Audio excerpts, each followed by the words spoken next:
So I bought this pretty cool tire check off Amazon, and I've had this thing probably for about 3 years now, and I wanted to show it to you guys. It's kind of cool.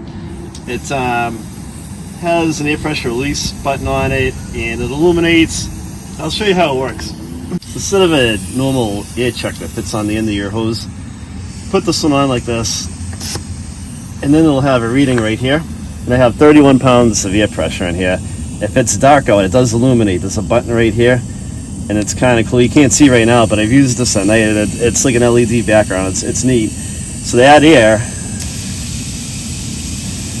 kind of just press the trigger on it. I want to get it up to 35. All right, I'm at 35 now. I'm going to purposely go over. So I'm going to let some air out. I'm at 36. It's too much. So this button right here